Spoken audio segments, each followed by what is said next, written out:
Hello, my dear students. Welcome to Shikara IAS, and we are here for the NCRT Economy series. Yes, we are going to discuss today NCRT Economy Class 11. We are going to cover Chapter 3, and we are doing this as Part 1.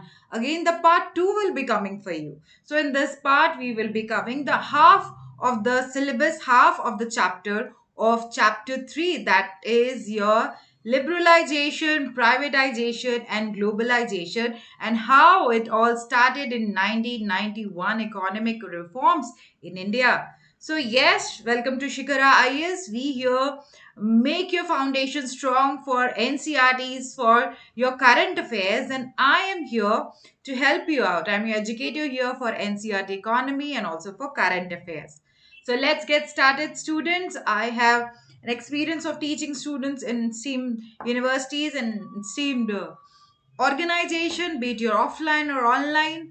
And yes, I will be helping you out in this foundation course, in this initiative of Shikara IS, where we are dedicated for you to do your preparation for UPSC and also for state PCS. So let's get ahead.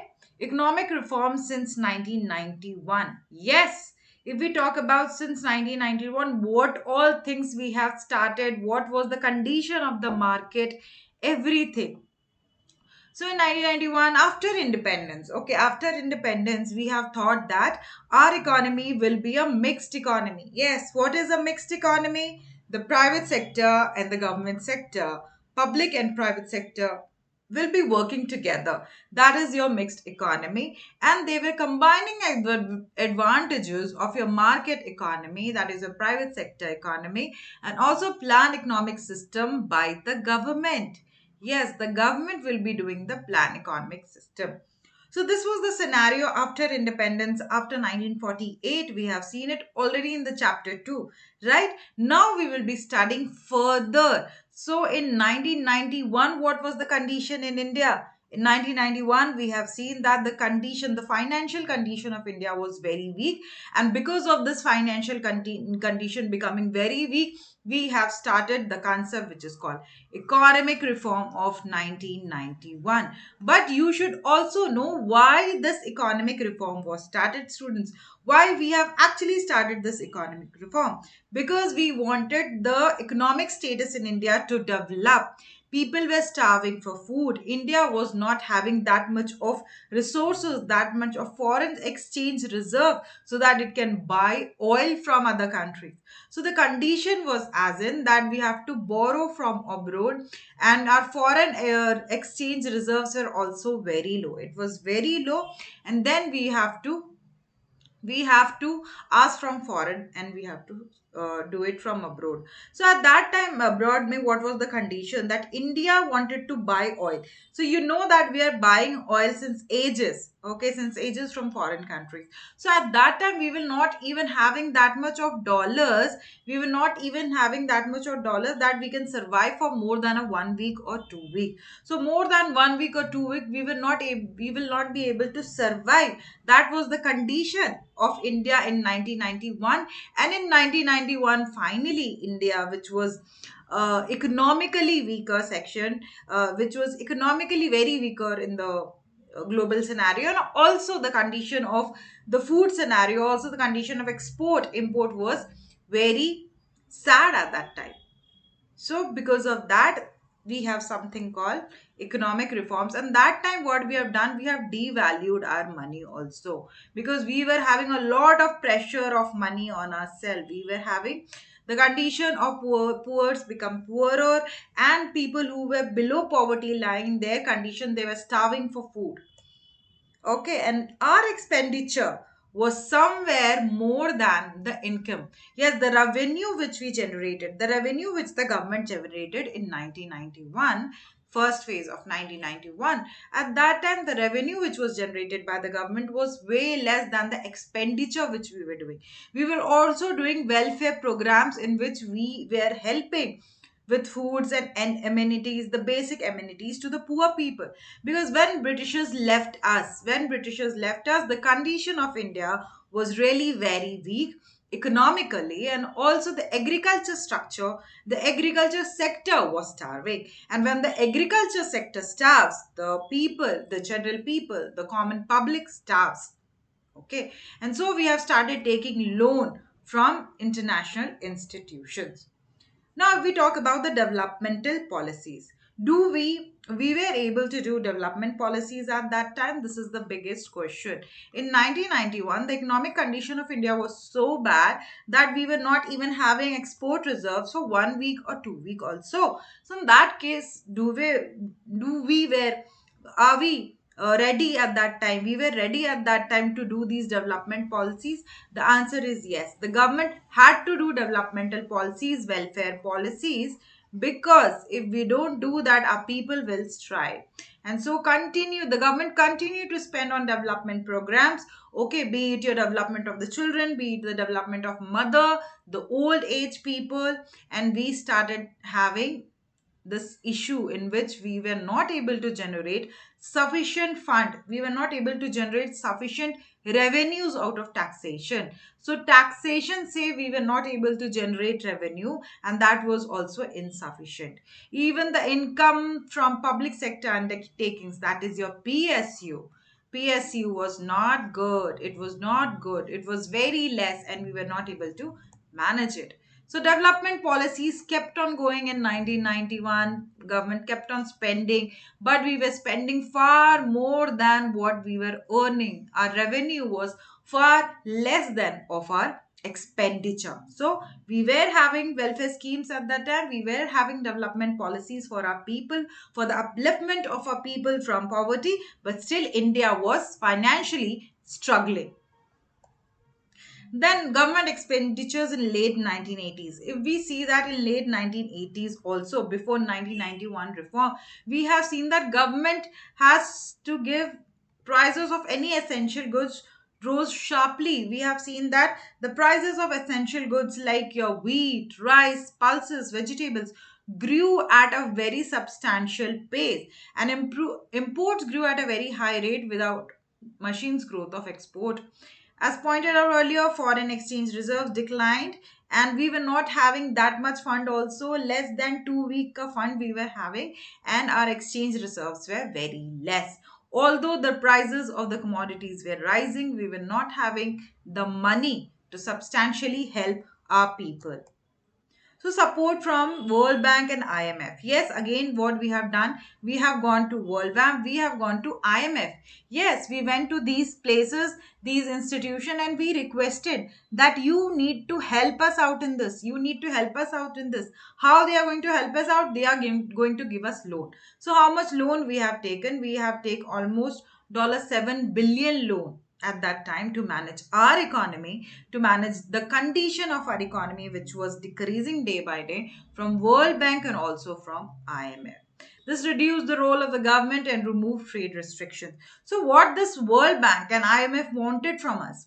See, when somebody is giving you something, okay, giving you money, they want something in return, right? When you're working for your institution, they are giving you money, but you are working for them, right? Similarly, World Bank and IMF wanted that India should liberalize its economy. India should open its market for the rest of the countries to come and sell their goods and services over in India. So India was expected to open up the economy at that time at the cost of $7 billion.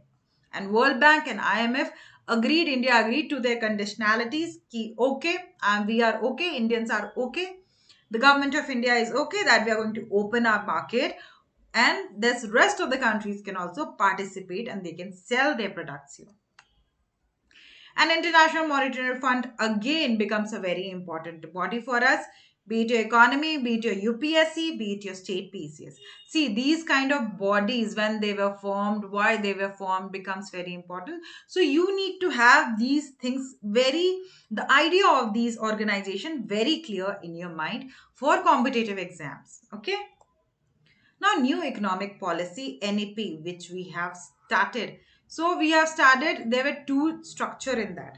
The new economic policy had two structure. One was stabilizing measure, and there was structural reforms. They wanted to stabilize this economic first, and then they wanted to have structural reform. So under stabilizing, they bring inflation. They wanted to bring inflation under control. The prices of the commodities has rise. Suppose there is a pen, it was costing 2 rupees, but suddenly because of price hike, it started costing 3 rupees or 5 rupees. So they wanted to stabilize the inflation. The inflation was catering, the inflation was increasing the cost of necessary essential products, which our government did not want it for the poor people, right? Then there were structural reforms in which they wanted to reform policies on long term measures aimed at improving the efficiencies of the economy, increase international competition. And also in stabilizing method, they wanted to maintain sufficient foreign exchange reserves and keep the rising prices under control. So whatever need to maintain sufficient foreign exchange. What are the foreign exchanges we were having? We were having in the form of gold. We were having in the form of dollar. Yes, dollars we were having, and with the help of dollar, we were able to get things from the foreign countries, be it your oil or rest of the things which we are buying from exports. We are buying from other countries. That is, we are importing it. So at that time, we wanted to have a reserve which is big and help us to support further.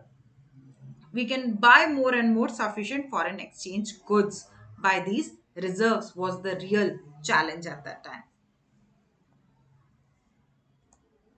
The new economic policy, what was the trying to say? The first was your stabilizing. The second was structural reforms. Structural reforms will be long term reforms. In this long term reforms, your economy will also grow, your people will also grow, and they will have employment and they will have money in their hand. So, this was the two targets. It was stabilizing the economy first and then structurally improving the economy in longer run. Now, let's talk about LPG reform, which came in 1991. What does the LPG reform talks about? Liberalization, privatization, and globalization. Yes, this is what, and you will be writing about this whether it is your mains answer, and you will be solving questions whether it is your prelim. So both in prelims and mains, this LPG reform of 1991 is very important, student. So be very thorough for this concept. We are taking this part 1 of chapter 3 of NCERT class 11, which is important. Again, we will be covering the part 2, which you should not miss. So the first two are the policies, and the third one is the outcome. So liberalizing the economy, privatizing the economy, and then the outcome will be your globalization. That's what they are saying. The two first two are the policies. The last one is your strategy, that is the outcome of those strategy, that is liberalization and privatization, और उसका final हमें outcome क्या मिलेगा? Globalization. Okay. Now let's talk about liberalization. What is liberalization? Making your economy liberal. That is opening up your economy. Opening up your economy so that foreign countries can come and sell their products over here. Yes, in 1980s we have seen that we have to export oriented policies where we can export our goods. Previously whatever we were creating, we were eating and we were using in India itself. Now we are exporting to foreign countries as well, be it your US, be it your UK, be it your Africa, right? So all these countries we are selling our products also. Although we have opened our economy, but we are also exporting our stuff to countries like US, UK, Russia, Africa, all these countries. Now, deregulation of industrial sector. What are we having? What are we doing? So this was done in 4 different ways, under which entrepreneurs had to get permission from government officials to start a firm, close a firm, or to decide the amount of goods that can be done by the private sector.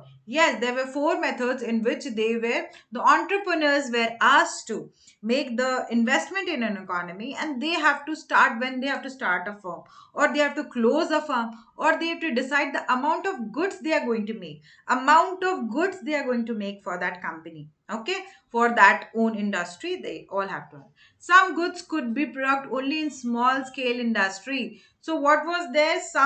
What deregulation they have done in industrial sector, that some goods can be created by only small scale industries. Okay, they had this monopoly on certain goods and services. But now there was lifting of these restrictions. Why these restrictions were lifted? These restrictions were lifted because we wanted that the economy need to be liberalized. So what we wanted, we have seen that all these sectors were privatized. Okay, be it alcohol, cigarette, hazardous chemicals, drugs, aerospace, pharmaceuticals.